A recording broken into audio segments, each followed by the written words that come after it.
परिषदेत मनापासून स्वागत करतो।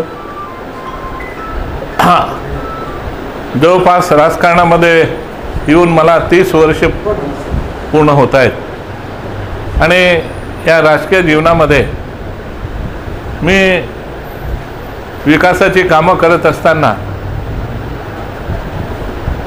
जे काही विकास करायचा आहे तो विकास होत असताना सर्वसामान्य माणसांवर किंवा सर्वसामान्य व्यक्तीवर कुठलाही जास्त भार पडू नये आणि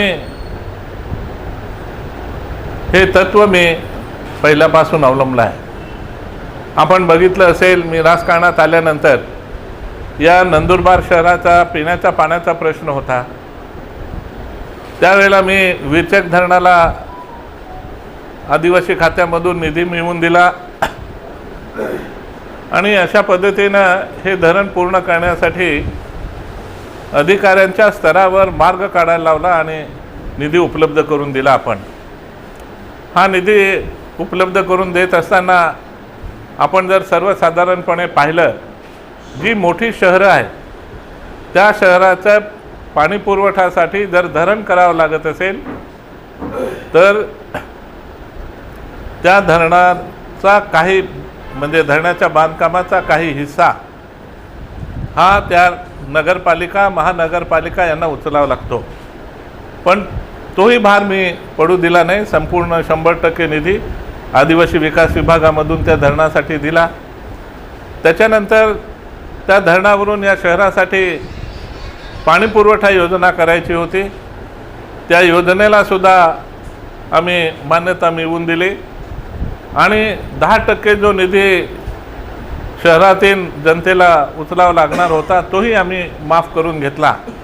अशा पद्धतीनं पिण्याच्या पाण्यासाठी जो अधिक भार या जनतेवर पडणार होता तोही आम्ही पडू दिला नाही।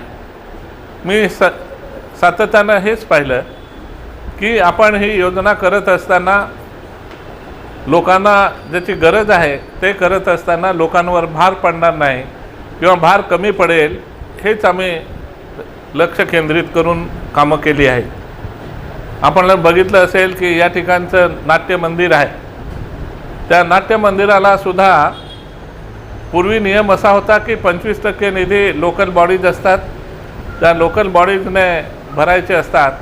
पण तत्कालीन माननीय मुख्यमंत्री शिंदे साहेब यांना विनंती करून आपण 100% फ्री आपण निधी मिळवून दिला। अशा पद्धतीने नाट्य मंदिरसुद्धा आपण 100% निधी मिळवून काम केलं। त्याचबरोबर आपण बघितलं असेल, या शहरामधले 2 उड्डाणपुलं आपण मंजूर केलेत। ती उड्डाणपुलं मंजूर करून आदिवासी विकास विभागामधून मी निधी उपलब्ध करून दिला। आपण बघितलं असेल की ज्या वेळेला आपल्याला ही उड्डाणपुलं करायची होती त्यावेळेला त्याच्यावर टोल बसणार होता। तो टोल बसू नये म्हणून मी आदिवासी विकास विभागाकडून हा निधी उपलब्ध करून द्यायचं आम्ही ठरवलं आणि तो निधी उपलब्ध करून दिला। अशा पद्धतीनं विकासाची कामं करत असताना जनतेवर भुर्दंड पडणार नाही आणि शासनाच्या निधीमधून जितकं काही आपल्याला प्रयत्न करून निधी मिळवता येईल तो निधी आपण सातत्यानं या ठिकाणी मिळवून दिलेला आहे।